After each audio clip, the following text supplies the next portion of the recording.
Il était une fois un pays lointain situé en Afrique de l'Est qui s'appelait l'Éthiopie.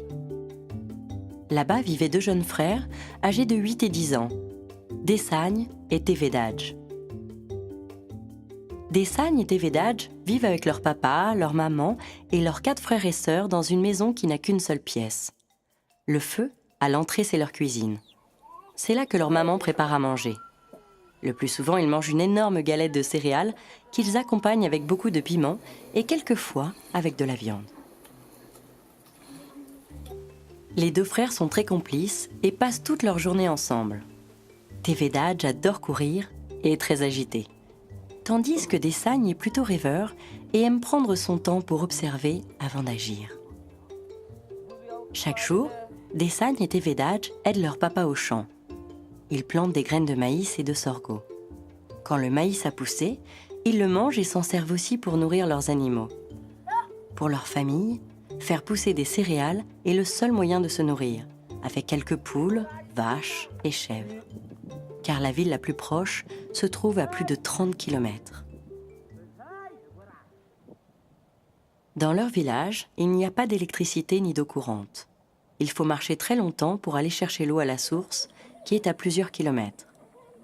Les femmes du village y vont à pied. Un âne les aide parfois à transporter les bidons d'eau, mais souvent elles le portent sur le dos. C'est très fatigant. En plus, l'eau de la rivière n'est pas très propre et rend les gens malades.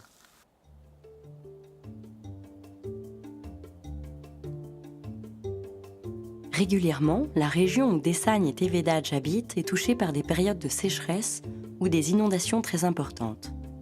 Beaucoup de bêtes meurent et les plantes ont du mal à pousser. La vie est souvent difficile pour les familles du village. Pourtant, les gens gardent toujours espoir, car dans cette région, la légende raconte que des petits bonhommes qui ressemblent à des lettres de l'alphabet amharique, une des langues les plus parlées en Éthiopie, existent et viennent en aide aux familles qui en ont besoin. Desagne et Tevedage rêvent de rencontrer ces petits bonhommes pour que leurs familles et leurs voisins du village ne manquent ni d'eau ni de nourriture.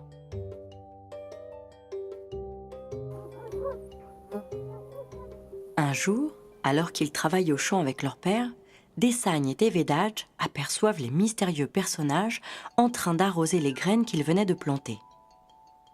Tevedage se met alors à courir après eux, alors que son frère, resté en retrait, préfère observer la scène de loin. À la maison, Tevedage est en colère. Il reproche à son frère de ne pas courir avec lui après les petits bonhommes, comme s'il ne voulait pas que la situation s'arrange. Pourtant, il est urgent de faire quelque chose. Leur petit frère Worku est très fragile. Il a beaucoup maigri et leur maman commence à être fatiguée. C'est parce qu'il ne mange pas assez et pas assez équilibré.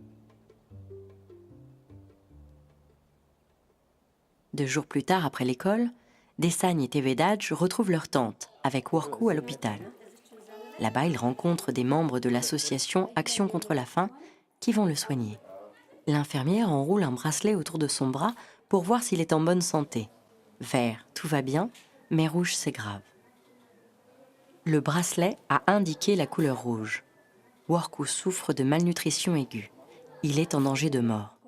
Heureusement, il peut être soigné et guérir rapidement grâce à des sachets de pâte de cacahuètes enrichis en vitamines qu'Action contre la faim donne à la famille.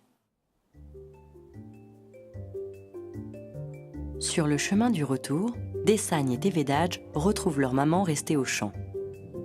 Soudain, devant eux, une horde de petits bonhommes traverse la piste à toute vitesse avec des sacs remplis de provisions sur le dos. Tevedage se met encore à courir derrière eux. Mais une fois de plus, il ne réussit pas à les attraper.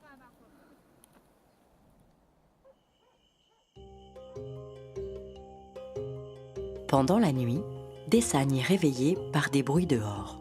Il sort de la maison et aperçoit les petites ombres en train de ramasser des graines qui traînaient par terre. Mais à peine apparaît-il sur le pas de la porte que les petites ombres disparaissent dans la nuit. Desagne n'a pas le courage de courir après elles comme l'aurait fait son frère et retourne se coucher.